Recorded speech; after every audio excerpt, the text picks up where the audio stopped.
384장 우리 대표의 한명 목사님 기도해 주시겠습니다.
우리 찬송 한 장 더 드리겠습니다. 찬송가 491장입니다. 찬송가 491장.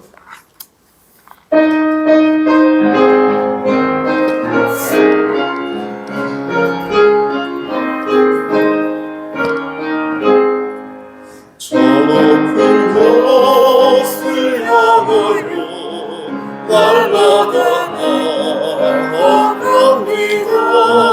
내 뜻과 정성 모아서 날마다 기도합니다. 내 죄악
언제나 넘치옵니다.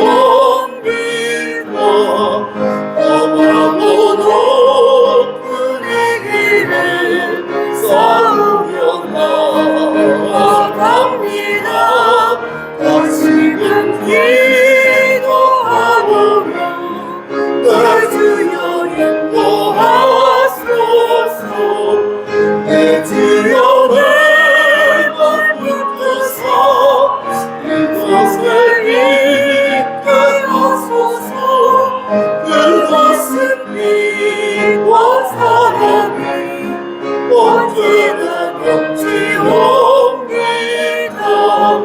내 주를 따라 올라가 저 높은 곳에 웃으소. 영원한 본관에서 즐거운 노래 부르리. 내 주여 내 맘 붙드사 이곳에 있게 하소서. 그것은 믿고 사랑이 언제나 넘치고 내 주여 내 맘 붙드사 내 주여 내 맘 붙드사 이곳에 있게 하소서. 그것은 믿고 사랑이 언제나 넘치옵니다.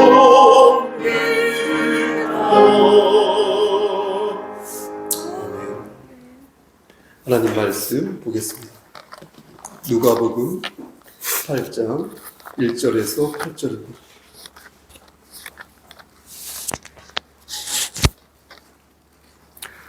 누가복음 18장 1절에서 8절 말씀입니다. 예수께서 시작. 예수께서 그들에게 항상 기도하고 낙심하지 말아야 할 것을 비유로 말씀하여 이르시되 어떤 도시에 하나님을 두려워하지 않고 사람을 무시하는 한 재판장이 있는데 그 도시에 한 과부가 있어 자주 그에게 가서 내 원수에 대한 나의 원한을 풀어주소서 하되 그가 얼마 동안 듣지 아니하다가 후에 속으로 생각하되 내가 하나님을 두려워하지 않고 사람을 무시하나 이 과부가 나를 번거롭게 하니 내가 그 원한을 풀어주리라.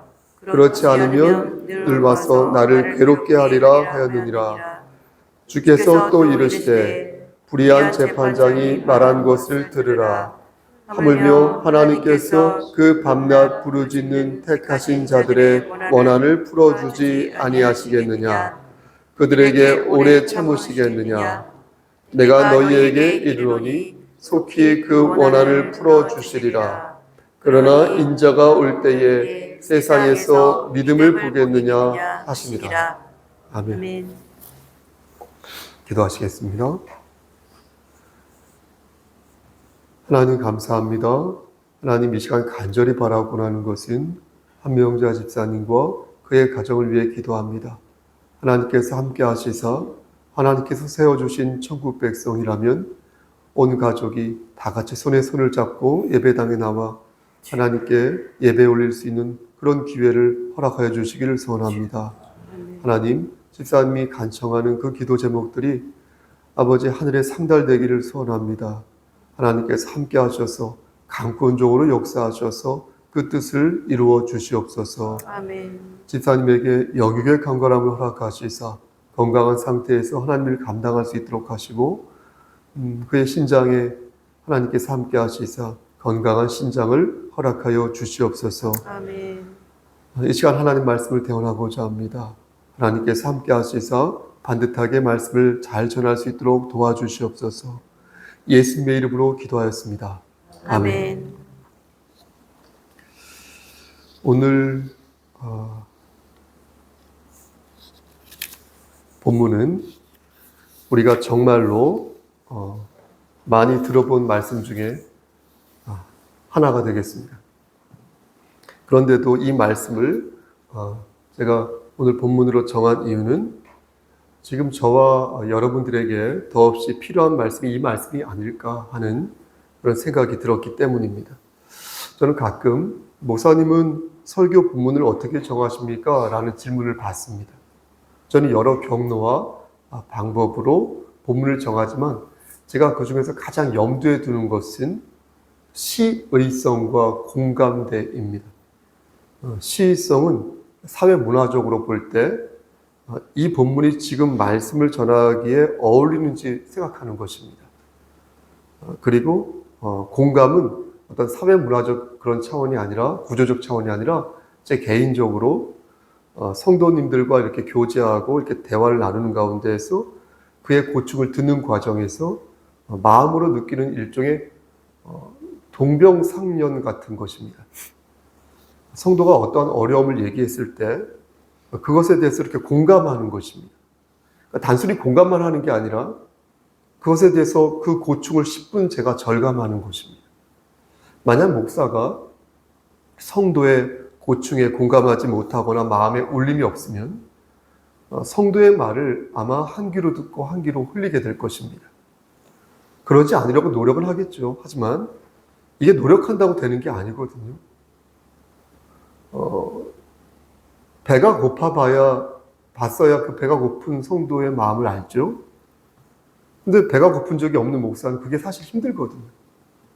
몸이 아파봐야 몸이 아픈 성도의 상황을 알 수 있죠.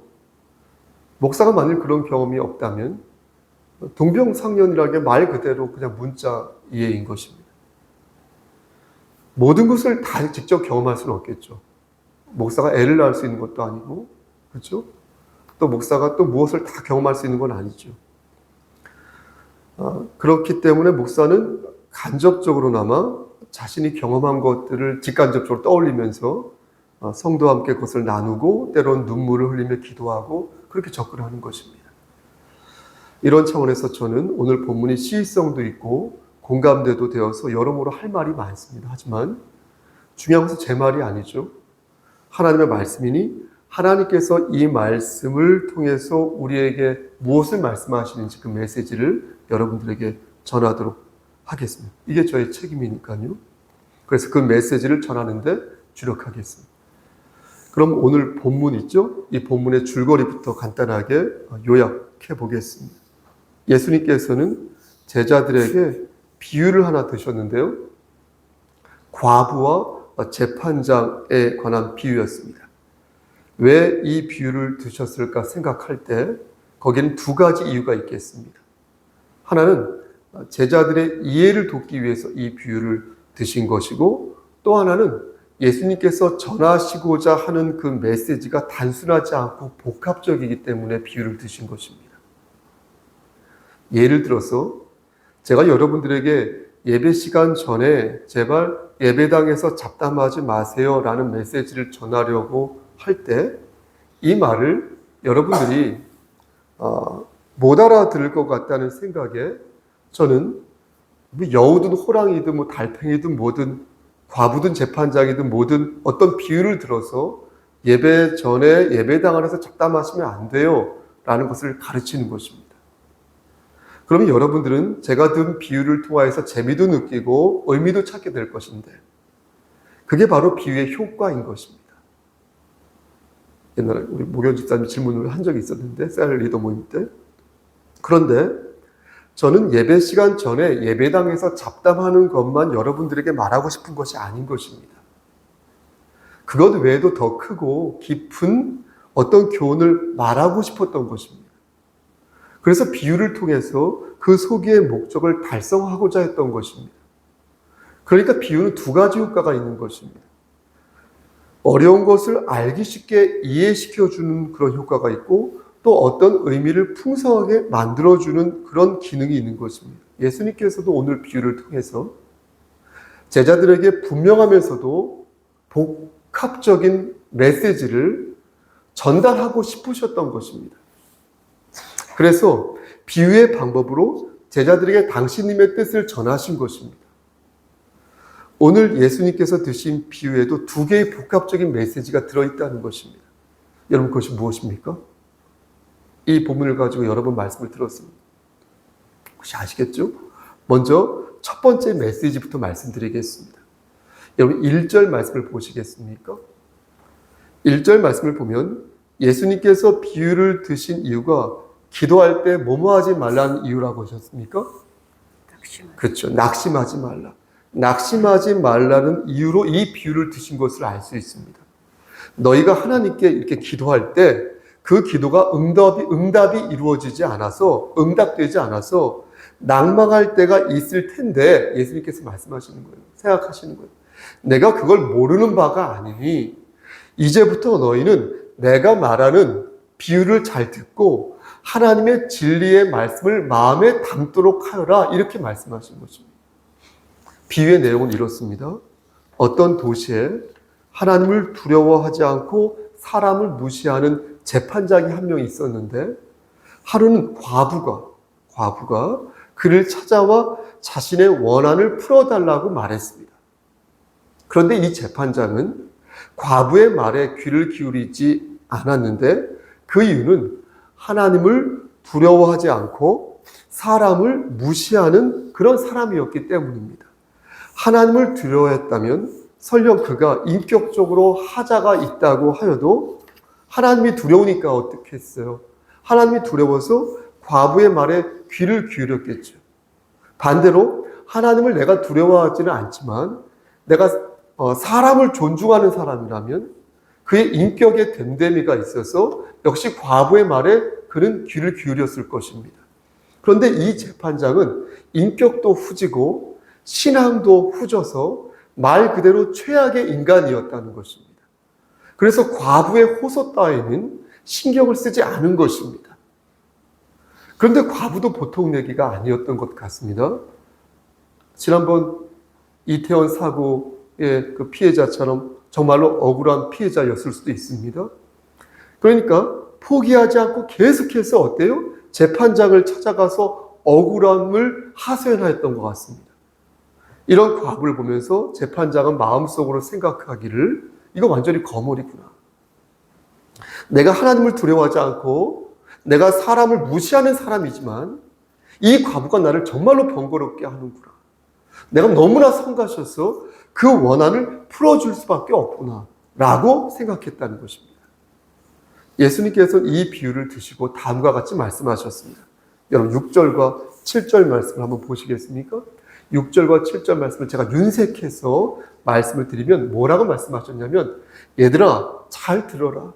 인간성도 안 좋고 하나님도 두려워하지 않는 재판장이 과부의 간청을 들어주었는데 하물며 사랑과 긍휼이 넘치고 전지전능하신 능력이 많으신 하나님께서 너희의 간청을 안 들어주겠냐? 이렇게 말씀하신 거예요. 그러니 과부가 재판장을 귀찮게 한 것처럼 너희도 하나님을 귀찮게 하라. 하나님을 귀찮게 하라. 그렇게 예수님께서 말씀하신 거예요. 그러니까 예수님께서 이 비유를 드신 첫 번째 이유는 포기하지 말고 끝까지 하나님께 간청하라는 거예요. 아멘. 그럼 하나님께서 그 기도를 들어주신다. 그럼 두 번째 메시지는 무엇일까요? 첫 번째 메시지가 포기하지 말고 끝까지 하나님께 간청한다면 너희가 하나님께서 그 기도를 들어주신다는 건데 그럼 두 번째 메시지가 뭘까요? 이것을 말씀드리기 전에 우리는 다음과 같은 예수님의 말씀을 떠올려야겠습니다. 그것은 보세요 여러분. 우리가 이렇게 간구하는 것을 하나님께서 모두 들어주시냐라는 거예요. 우리가 돈을 원하면 하나님께서 돈 주시고 우리가 건강을 원하면 하나님께서 건강을 주시고 그렇게 다 하시냐라는 거예요. 제가 조금 양보할게요. 양보해서 말씀드리면 하나님께서 곧바로 주시지는 않지만 계속 우리가 때를 쓰면 언젠가는 모두 다 주시냐라는 거예요. 돈도 주시고 언젠가는 건강도 주시고 언젠가는 명예도 주시고 언젠가는 권력도 주시냐라는 거예요. 아무튼 내가 좋아하는 거 다 주시냐라는 거예요. 여러분들은 이러한 생각에 대해서 어떻게 생각하십니까?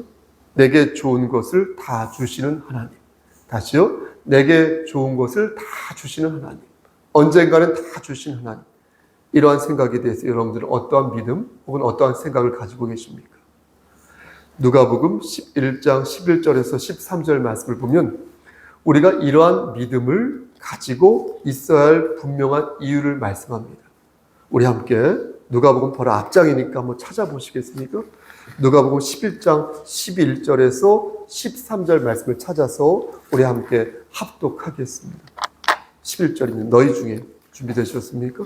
누가복음 11장 11절에서 13절. 너희 중에 시작. 너희 중에 아버지 된 자로서 누가 아들이 생선을 달라 하는데 생선 대신에 뱀을 주며 알을 달라 하는데 정갈을 주겠느냐? 너희가 악할지라도 좋은 것을 자식에게 줄 줄 알거든. 하물며 너희 하늘 아버지께서 구하는 자에게 성령을 주시지 않겠느냐 하시니라. 아멘. 여러분 뭐라고 말씀합니까? 이 말씀에 따르면 하나님께서는 반드시 우리에게 좋은 것을 골라주신 것을 알 수 있습니다. 생선을 달라 하는데 뱀을 주는 일은 없다는 거예요. 예수님께서 하신 말씀이에요. 알을 달라고 하는데 전갈을 주는 그런 일은 없다는 거예요.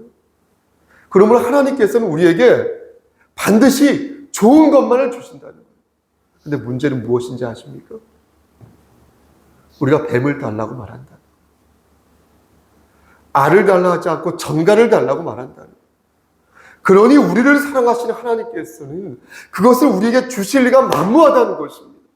그런데 우리는 왜 뱀을 자꾸 주지 않으시는 거예요? 성가시지 않으신가 보네요. 왜 나에게 전갈을 주시지 않으시는 거예요? 라고 원망을 하니까 이렇게 곤란하다는 거예요.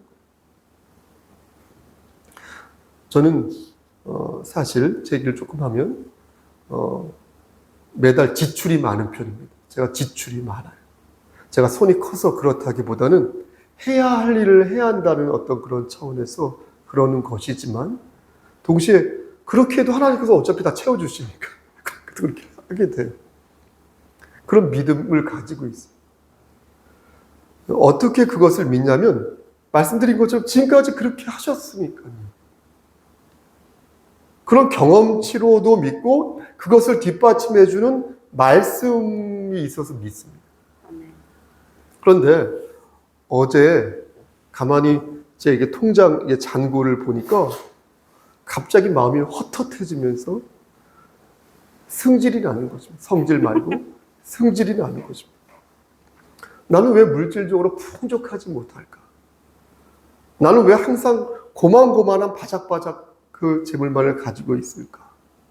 그래서 가족 카톡방이거든요. 우리 뱀이나 성희우, 성희석, 저 이렇게 4명 그 카톡방에. 나는 일이, 아빠는 일이, 남편은 일이, 나는 일이 동분서주하면서 정말로 한 해 동안 열심히 11월 달인데 열심히 산 것 같은데 왜 통장에 돈이 없는지 모르겠다며 볼멘 소리를 늘어놓았어. 그러자 갑자기 본물 터진 딸아이가 나도 통장에 돈이 없다고 말하는 거야. 또 가만히 있던 아들 녀석도 요즘 괜히 눈물이 나온다면서 막 말하는 거야. 한 식구도 구구절절 말을 하는데 순간 제 마음속으로 아이고 실수했구나 하면서 그걸 수습하느라 무지 애간장을 녹였습니다. 사실 곰곰이 생각해보면 돈이 풍족하다고 해서 우리 가족의 문제가 해결되는 건 아닌 것 같습니다. 건강이 내가 회복된다고 해서 역시 우리 가족의 문제 혹은 우리의 문제 혹은 나의 문제가 해결되는 것 아닌 것 같습니다. 그것은 분명 우리 가족의 문제이기도 하였으나 동시에 우리 가족의 기도 제목이기도 하였습니다. 마치 바울이 자신의 질병을 육체의 가시라고 표현했던 것처럼 우리의 문제는 우리의 기도 제목인가 동시에 우리의 심령을 가난하게 만드는 그런 몫이었다는 거예요. 여러분, 여러분들은 지금 어떤 기도를 하고 있습니까? 혹시 생선과 뱀을 구분하지 못하고 있는 것은 아닙니까? 혹시 계란과 전갈을 구분하고 있지 못하여 하나님께 잘못된 기도를 올리고 있는 것은 아닙니까? 그 기도가 이루어지면 하나님을 등질 것이 뻔한데 그 기도가 이루어지면 죄를 질 것이 뻔한데 자꾸만 그 기도를 들어달라고 혹시 하나님을 성가시게 하고 있는 줄 아니십니까? 이렇게 말씀드리면 어떤 분은 저에게 목사님 가족이 구원을 받는 것을 기도하는 것은 잘못된 기도가 아니죠? 우리 아들이 주님의 품으로 돌아오는 것을 바라는 것은 잘못된 기도가 아니죠. 내 딸이 몸이 어디가 아픈데 그 병 낫게 해달라고 기도하는 거, 그거 잘못된 거 나쁜 기도 아니죠? 라고 물으실지도 모르겠습니다. 어떻게 그것이 잘못된 기도이겠습니까? 당연히 하나님 보시기에 아름다운 기도이겠죠. 하지만 거기에도 깨달음이 있어야 한다는 것입니다. 아무리 좋은 기도 제목이라 하여도 그것을 이루는 과정에서 하나님께서는 분명히 우리에게 어떠한 깨달음을 주신다는 것입니다. 남북이 통일되는 거 좋죠. 얼마나 좋은 기도 제목입니까? 하지만 그걸 가지고 기도하는 거 아름다운 기도가 맞을 수 있습니다. 하지만 어떤 마음과 어떤 방법으로 통일을 이룰 것인지 물을 때에 하나님께서는 그때에 우리에게 깨달음을 주신다는 것입니다. 우리의 자녀가 건강이 회복되어지고 내 남편과 내 아내가 사회에서 또 인정받으며 내 자식이 이 땅에서 꼬리가 되지 아니하고 머리가 되기를 바라는 그런 과정에서 하나님께서는 우리에게 여러 깨달음과 동시에 여러 가지를 반석해 하신다. 그러므로 기도 제목도 좋지만 그것을 이루는 과정에서 우리의 믿음과 우리의 인격을 성숙하게 만드시는 아버지 하나님의 역사하심 또한 우리는 주목해야 한다라는 것입니다. 아멘. 그럼 끝으로 오늘 본문에 드러난 두 번째 메시지에 대해서 말씀드리겠습니다. 여러분 오늘 본문을 여러분 한번 유심히 한번 보시겠습니까? 여러분 오늘 본문을 유심히 보시면 반복되는 단어가 하나 나옵니다. 3절에 한 번 나오고요. 5절에 한 번 나옵니다. 그리고 7절에 한 번 나오고요. 오늘 본문 어딘지 아시죠? 8절에 한 번 더 나옵니다. 여러분 그것이 무엇입니까? 총 5번 나와요. 네? 맞아요. 총 5번 나오는데 그 단어가 맞습니다. 원한이라는 단어예요. 그러니까 과부는 재판장에게 자신의 원한을 풀어달라고 간청합니다. 그렇죠? 그리고 재판장은 과부에게 그 원한을 풀어주겠다고 말합니다.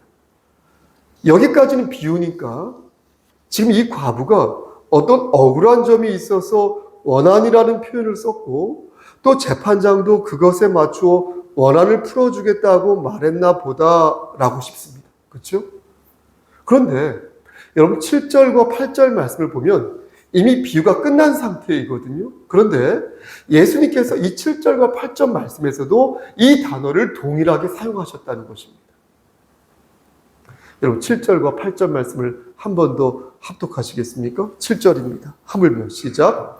하물며 하나님께서 그 밤낮 부르짖는 택하신 자들의 원한을 풀어주지 아니하시겠느냐? 그들에게 오래 참으시겠느냐? 8절입니다. 내가 너희에게 이르노니 속히 그 원한을 풀어주시리라. 그러나 인자가 올 때에 세상에서 믿음을 보겠느냐 하시니라. 여러분 보십시오. 우리가 기도할 때 우리의 기도가 꼭 원한을 푸는 것만 있는 게 아니잖아요. 물론 그런 기도도 있겠죠. 하지만 대부분 제가 아는 기도는 우리의 기도는 원한을 푸는 기도라기보다 일상에서의 기도에 가깝다고 생각을 합니다. 그런데 왜 예수님께서는 원한이라는 단어를 사용하셨을까요? 그러면서 그 원한을 하나님께서 풀어주실 거라고 말씀하셨을까요? 여기에 두 번째 메시지가 있습니다. 누가복음 17장 20절 37절까지 바로 앞에 말씀이에요. 누가복음 17장 20절부터 37절까지의 말씀을 읽어보면 오늘 본문의 바로 전 모습인데 마지막 때에 성도가 어떻게 살아야 하는지 말씀해 주고 계십니다. 예수님께서요. 마지막 때에 성도가 무엇을 바라고 마지막 때에 성도가 어떻게 환난을 이겨내야 하는지 우리 주 예수 그리스도께서 말씀하신다는. 그러면서 예수님께서 뭐라고 말씀하시냐면 롯의 철을 기억하라. 롯의 철을 기억하라. 이렇게 말씀하셔요. 롯의 철을 기억하라며 결연한 목소리로 말씀하셔요. 그래서 예수님께서는 보십시오. 원한이란 단어를 여기서 사용하신 것입니다. 그러니까 환난 날에 성도가 겪게 될 고난을 아시고 내가 속히 그 원한을 풀어주겠다고 말씀하셨다는 거예요. 여러분, 저는요 오늘 본문을 묵상하면서 저의 그 기도 내용을 이렇게 한번 쭉 점검해 보았습니다. 그리고 거기에서 저의 기도에서, 여러분 기도 말고요, 저의 기도에서 두 가지 문제점을 발견했어요. 하나는 믿음이 없는 나의 마음, 그것을 발견했고요. 또 하나는 번지수를 못 찾은 내 마음을 발견했습니다. 믿음이 없는 나의 마음, 번지수를 못 찾아서 헤매는 나의 마음. 믿음이 없는 나의 마음은 그동안 내 삶을 책임져 주시고, 그동안 내 삶을 주관하여 주시고, 그동안 나의 일거수일투족을 맡아 주관하여 주신 여호와 하나님을 내가 불신하는 거예요. 그리고 번지수를 못 찾은 나의 마음 무엇인지 아십니까? 그것은 내가 성도로서, 내가 목사로서, 내가 그리스도인으로서 마지막 날에 해야 할 일을 하지 않고 욕망에 갇혀 사는 나의 모습을 발견했다는 거예요. 여러분들은 어떠냐는 거예요? 혹시 여러분들은 예수님을 좋아하기보다 예수님이라는 상품을 좋아하고 있는 것은 아니냐는 거예요. 혹시 여러분은 하나님보다 하나님이라는 상품을 좋아하고 있는 것은 아니냐는 거예요. 그래서 번지수를 잘못 짚은 기도를 하고 있는 것은 아니냐라는 것이. 그러므로 귀 있는 자는 성령의 음성을 들으시길 바랍니다. 아멘. 하나님께서는 우리에게 세 가지 합당한 기도의 자세를 원하십니다. 하나님께 우리가 무언가를 간청할 때 우리는 이 마음을 가지고 간청해야 할 것입니다. 첫 번째, 끝까지 기도하자. 포기하지 말고 기도하자. 멈추지 말고 기도하자. 그러면 하나님께서 올바른 기도 내용을 가르쳐 주실 것이다. 하나님께서 우리에게 말씀하시는 거예요. 포기하지 마라. 끝까지 기도하라, 성목사. 멈추지 말고 기도해라, 성목사. 그러면 하나님께서 내가, 성목사, 너에게 올바른 기도 내용도 가르쳐 주실 것이다. 이렇게 말씀하신다. 두 번째, 성도답게 기도하라. 그러면 하나님께서 그 외의 것도 주실 것이다. 너희는 먼저 그의 나라와 그의 의를 구하라. 그리하면 이 모든 것을 더하실 것이다.